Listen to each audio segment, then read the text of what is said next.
하나님의 은혜와 사랑과 평강이 이 시간 충만하기를 주의 이름으로 축복합니다.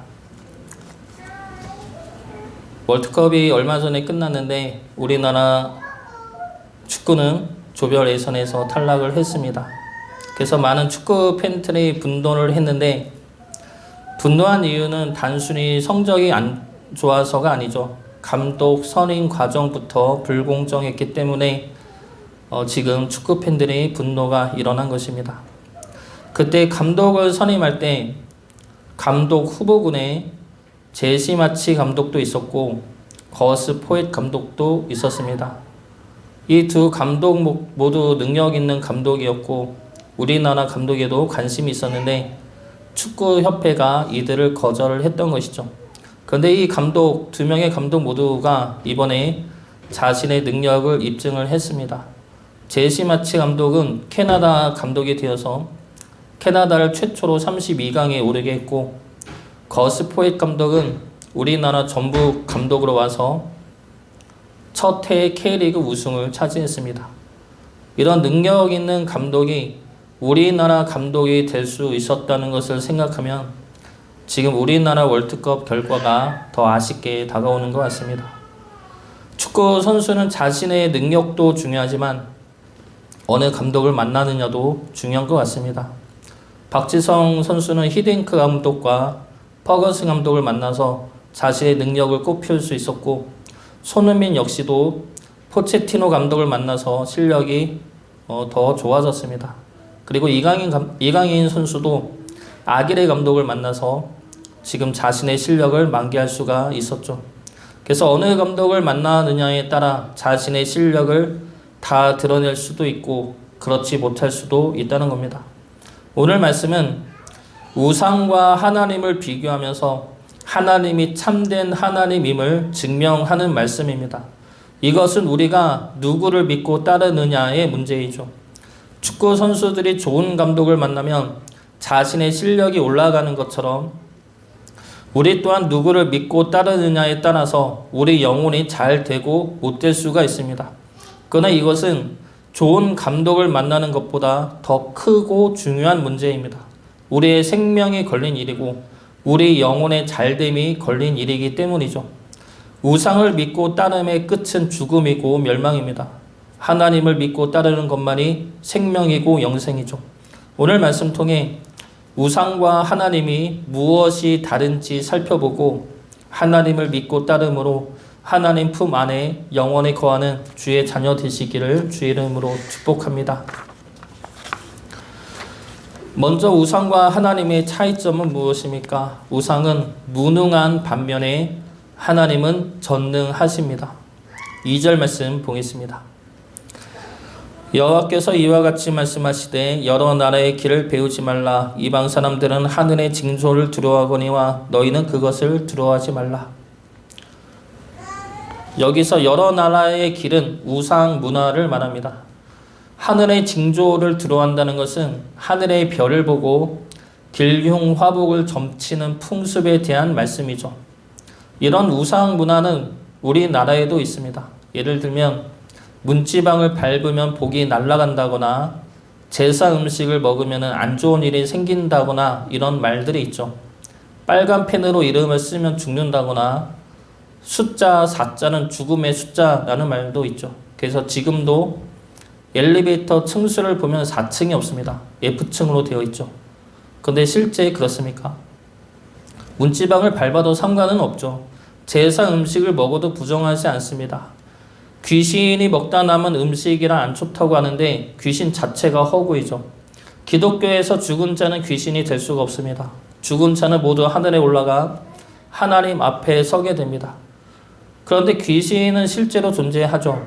성경에도 귀신은 나오고 실제로 귀신 들린 자들도 많습니다. 근데 그들이 하는 말은 대부분 조상 귀신이라고 말을 합니다. 이자의 할머니다, 할아버지다 라고 말을 하는데 이것은 죽은 이가 귀신이 된 것이 아니고 마귀가 그들의 조상인 척 거짓말을 하고 있다는 겁니다. 그래서 영적인 세력과 마귀는 있으나 우리가 흔히 알고 있는 죽은 자가 된 귀신은 없습니다. 그니 제사 음식을 먹어도 상관은 없죠. 요즘에는 관상이나 사주팔자 또 과학이라는 말이 있습니다. 그래서 믿는 이는 물론이고 목회자 중에 어느 분도 관상이나 사주팔자에 관심을 많이 가지는 분들이 있습니다. 그러나 정해진 운명도 없습니다. 관상으로 사주팔자로 내 자신이나 남들의 운명을 재단해서는 안 됩니다. 하나님은 어떻게든 우리를 구원하시어 생명의 길로 선한 길로 인도해 나가십니다. 그 길에 우리가 순종을 하느냐 못하느냐이지 우리 얼굴이나 태어난 날짜가 우리 운명을 결정지을 수는 없습니다.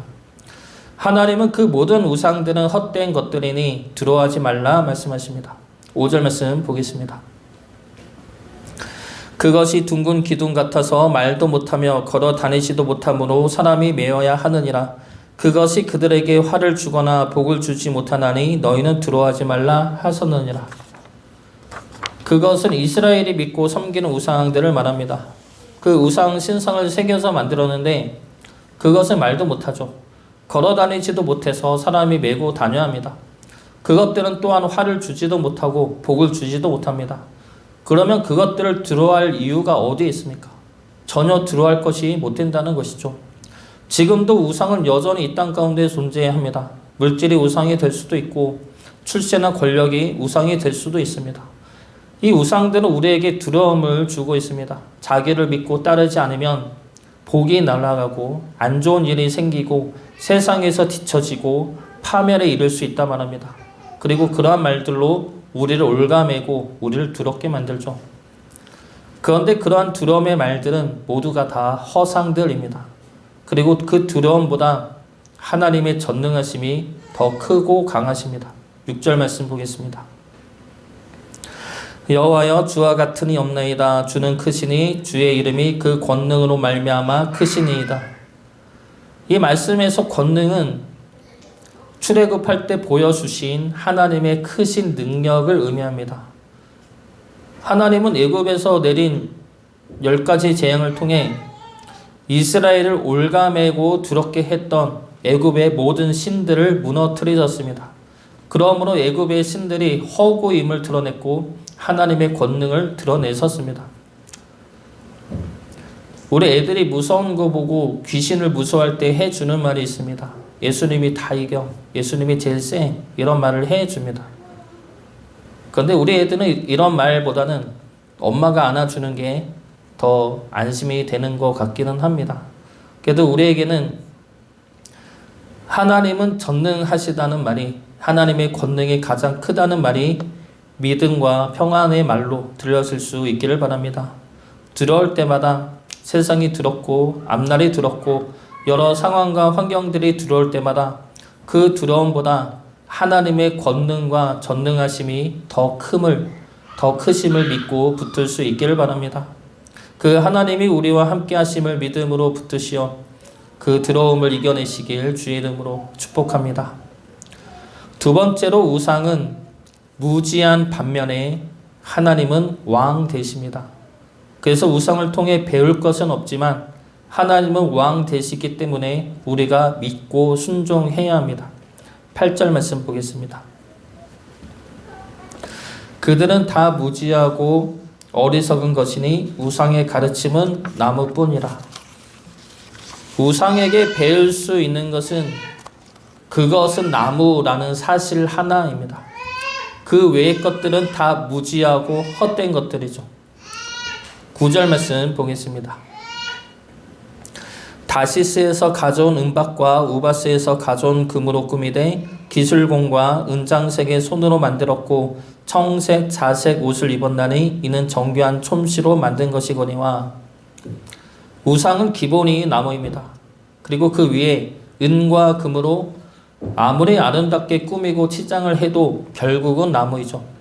헛되고 무가치하기 때문에 배울 것이 없습니다. 지금 이 시대 우상도 마찬가지이죠. 겉보기에는 화려합니다.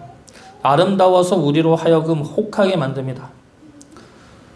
제가 군대를 제대하고 집에서 놀고 있을 때, 복학하기 전에 집에서 놀고 있을 때 저보다 먼저 제대한 군대 선임이 이사 일을 하는 것을 도와주면은 10만 원을 준다고 해서 간 적이 있습니다. 강화도에서 서울로 올라갔죠. 그래서 그렇게 해서 간 곳이 다단계 회사였습니다. 그래서 3일 동안 교육을 받고 하기 싫으면 안 해도 되니까 3일만 있어 달라 해서 다단계 회사에 있어 갔습니다. 그래서 거기 가면은 일단 엄청 반겨줍니다. 그것도 이성들이 와서 반겨주죠. 교육생이 여자면 남자들이 와서, 그것도 잘생긴 남자들이 와서 반겨주고, 교육생이 남자면 여자들이 와서 반겨줍니다. 그렇게 반겨주고 교육을 하면 옷을 명품으로 입은 사람이 나와서 이야기를 합니다. 자기는 원래는 가난했는데 이 일을 하면서 돈을 많이 벌게 되었다. 돈 버는 법은 간단하다. 처음에만 수고와 노력을 들이면 나중에는 일을 안 해도 수입은 늘어난다. 이런 말을 합니다. 그리고 나서 쉬는 시간에는 강사보다 계급이 낮은 사람이 와서 간증처럼 이야기를 합니다. 그 간증의 대부분은 부모님에 관한 이야기죠.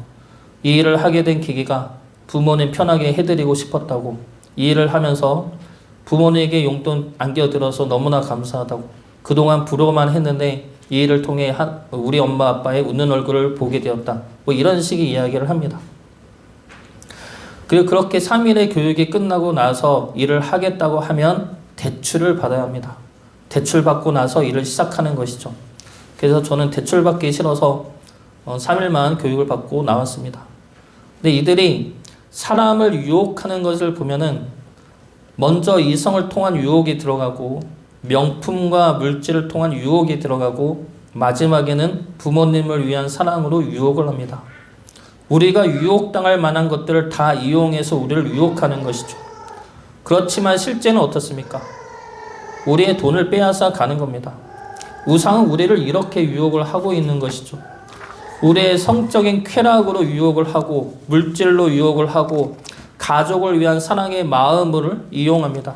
그래서 겉보기에는 화려하고 아름답습니다. 그 말대로 하면은 아름다운 미래가 그려지죠. 이 시대 우상이야 할 수 있는 출세가 그렇고 성공이 그렇습니다. 그것만 이루면 아름다운 미래가 그려질 것이라고 말을 하죠. 우리를 그 틀 안에 가두고 다른 생각을 하지 못하게 만듭니다. 그러나 실체는 나무라는 것이죠. 능력도 없는 나무이고 아무런 가치도 없고 배울 것도 없는 나무 토막이라는 겁니다. 우리가 믿고 순종해야 할 이는 하나님밖에 없습니다. 10절 말씀 보겠습니다. 오직 여호와는 참 하나님이시요 살아계신 하나님이시요 영원한 왕이시라. 그 진노하심에 땅이 진동하며 그 분노하심을 이방이 능히 당하지 못하느니라. 하나님은 살아계신 영원한 왕 되십니다. 그분은 그분의 뜻에 따라 행하시는 능력이 있으며 그분의 뜻에는 거짓이 없습니다. 하나님의 말씀은 하나님의 능력의 말씀이고 사랑의 말씀입니다. 그래서 하나님의 말씀은 우리를 위한 사랑의 말씀이고 그 말씀에 순종할 때 말씀대로 역사하시는 하나님의 능력이 나타나는 말씀입니다. 겉보기에 화려해서 아름다운 우상의 모습에 그리고 그런 그들의 말에 현혹되지 마시고 참 진리 되시며 능력 되시는 하나님의 말씀을 따라 순종하는 주의 자녀 되시길 주의 이름으로 축복합니다. 마지막으로 우상은 망할 것이나 하나님은 창조와 구원을 행하십니다. 11절 말씀 보겠습니다. 너희는 이같이 그들에게 이르기를 천지를 짓지 아니한 신들은 땅 위에서 이 하늘 아래에서 망하리라 하라. 우상은 어차피 허구이고 허상이기 때문에 망할 수밖에 없습니다. 그리고 그 멸망으로 우리를 같이 끌어들이는 것이 우상이죠. 물질은 그 자체로는 아무 죄가 없으나 그 물질을 우리가 우상으로 삼으면 어떻게 됩니까? 우리를 파멸로 이끌어갑니다. 전에도 이야기했듯이 물질은 사용하는 것이지 섬기는 것이 아닙니다. 요즘에 참교육 드라마를 보고 있는데 거기에 나오는 가해자들을 보면은 화가 나면서도 안타깝기도 합니다. 어느 정도 이해가 가기 때문이죠. 그 중에 4화를 보면은 학부모로부터 돈을 받고 그 학생들의 성적을 조작하는 선생님에 관한 이야기가 나옵니다. 학생 성적을 빌미로 돈을 달라고 하는 선생이나 그 말에 돈을 주는 학부모나 모두 다 잘못했죠. 그리고 이들 역시도 이 행위들이 잘못된 행위임을 알고 있습니다. 그럼에도 불구하고 이들이 잘못된 행위를 하는 이유가 무엇입니까? 그 잘못된 행위로 인하여 얻게 되는 것에 대한 욕심 때문입니다. 선생은 돈과 함께 교육감이라는 자리를 얻을 수 있다는 욕심이 우상이 되었고, 학부모는 자녀 내신 등급과 좋은 대학이 우상이 되었던 겁니다. 그 우상을 향한 욕심과 집착 끝에 결과는 어떻게 됩니까? 모든 것이 다 무너지고 말죠. 이렇게 무너지는 교인들도 많이 봤고 목회자들도 많이 봤습니다. 물질이 무너지고 이성이 무너지고 자기 자리에 대한 집착과 불안 때문에 무너지는 이들이 많습니다. 그들은 잘못된 것을 알면서도 그렇게 행하는 이유가 무엇입니까? 자기가 집착하고 있는 것들이 우상이 되어버렸기 때문입니다. 놓칠 수 없는 우상이 되었기 때문에 그 우상을 위해 잘못된 행위까지 행하게 되는 것이죠. 우상의 끝은 파멸이고 멸망이지만 하나님은 어떻습니까? 생명이고 구원입니다. 12절과 13절 말씀 보겠습니다. 여호와께서 그의 권능으로 땅을 지으셨고 그의 지혜로 세계를 세우셨고 그의 명철로 하늘을 펴셨으며 그가 목소리를 내신즉 하늘에 많은 물이 생기나니 그는 땅끝에서 구름이 오르게 하시며 비를 위하여 번개치게 하시며 그 곳간에서 바람을 내시거늘. 12절에서 하나님은 창조하시는 하나님으로 나옵니다. 그리고 13절에서는 그 창조의 하나님이 임재하는 모습으로 나오고 있죠. 구름과 비와 번개와 바람은 하나님의 임재를 나타내는 표현들입니다. 하나님이 임재하시면 어떠한 일이 일어납니까? 심판이 아니라 구원이 일어납니다. 하나님을 믿고 견딘 이들을 향한 구원의 역사가 일어나죠. 우상은 우리를 파멸에 이르게 하지만 하나님은 우리를 다시 살리십니다. 멸망 가운데서 다시 회복시키시고 포로 가운데서 자유를 주시고 죽음 가운데서 생명을 주십니다. 이사야 61장 1절부터 3절까지 말씀입니다. 주 여호와의 영이 내게 내리셨으니 이는 여호와께서 내게 기름을 부으사 가난한 자에게 아름다운 소식을 전하게 하려 하심이라. 나를 보내사 마음이 상한 자를 고치며 포로된 자에게 자유를 갇힌 자에게 노임을 선포하며 여호와의 은혜의 해와 우리 하나님의 보복의 날을 선포하여 모든 슬픈 자를 위로하되 무릇 시온에서 슬퍼하는 자에게 화관을 주어 그 죄를 대신하며 기쁨의 기름으로 그 슬픔을 대신하며 찬송의 옷으로 그 근심을 대신하시고 그들의 의의 나무 곧 여호와께서 심으신 그 영광을 나타낼 자라 일컬음을 받게 하려 하심이라. 하나님은 우리를 심판하시는 하나님이 아니라 우리를 구원하시고 회복하시며 기쁨과 찬송을 주시는 하나님이십니다. 여기까지 우상과 하나님을 비교해 보면 우상은 무능한 반면에 하나님은 전능하시죠. 우상은 무지한 반면에 하나님은 우리의 왕 되십니다. 우상은 멸망으로 끌고 가지만 하나님은 생명과 구원의 하나님 되십니다. 여기까지만 비교를 해도 우리가 누구를 따라야 할지가 분명해집니다. 그런데 하나님은 여기서 더 놀라운 말씀을 하십니다. 16절 말씀 보겠습니다. 야곱의 분깃은 이같지 아니하시니 그는 만물의 조성자요 이스라엘은 그의 기업의 지파라. 그 이름은 만군의 여호와시니라. 야곱의 분깃이 무엇입니까? 분깃은 기업, 소유를 의미하죠. 하나님은 지금 내가 야곱의 분깃, 야곱의 소유라 말씀하십니다. 이스라엘이 하나님의 것인데 하나님 또한 지금 내가 이스라엘의 것이라 말씀하고 계시다는 것이죠. 하나님은 우리의 하나님이지 하나님이 우리의 것이라 말씀할 수가 있습니까? 나의 하나님이라 말은 할 수가 있어도 어떻게 감히 하나님은 내 것이라 말할 수가 있습니까? 그런데 하나님이 직접 그런 말씀을 하고 계시다는 겁니다. 너는 내 것이 아니라 나는 너의 것이라 말씀하고 계시다는 것이죠. 하나님이 이 말씀을 하시는 이유가 무엇입니까? 지금까지 우상과 비교하면서 하신 하나님의 전능하심과 하나님의 왕 되신 권능과 지혜와 그리고 생명과 구원이 너를 위한 것이라 말씀하고 계시는 겁니다. 내가 전능하고 왕되고 생명과 구원이 있으니 나를 믿으라는 것이 아니라 너를 위해 내가 전능할 수 있고 너를 위해 내가 왕이 될 수가 있고 너 때문에 내가 생명과 구원을 이룰 수 있다는 겁니다. 하나님의 전능하심과 왕되심과 생명과 구원은 우리가 없으면 필요가 없습니다. 하나님은 홀로 존귀하시고 생명 되시는데 그것을 행할 이유도 필요도 없죠. 그러나 그것이 우리에게 필요하기 때문에 하나님은 그것을 행하신다는 겁니다. 전능한 하나님의 능력과 생명과 진리로 이끄는 말씀과 우리를 다시 살리고 구원하는 그 사랑은 우리에게 필요하기 때문에 우리를 위해 행하신다는 겁니다. 그렇기 때문에 나는 너의 것이라, 나는 야곱의 분깃이라 스스로 말씀하고 계시는 겁니다. 전능하신 하나님이, 왕 되신 하나님이, 생명과 구원의 하나님이 우리의 것이 되신다 말씀하십니다. 우리를 사랑하시기 때문이고 우리에게 하나님이 필요하기 때문이죠. 우리의 것이 되신다 말씀하시는 하나님의 그 크신 사랑과 은혜를 기억하시어 우상이 아닌 하나님을 온전히 믿고 섬기는 주의 자녀 되시기를 주의 이름으로 축복합니다.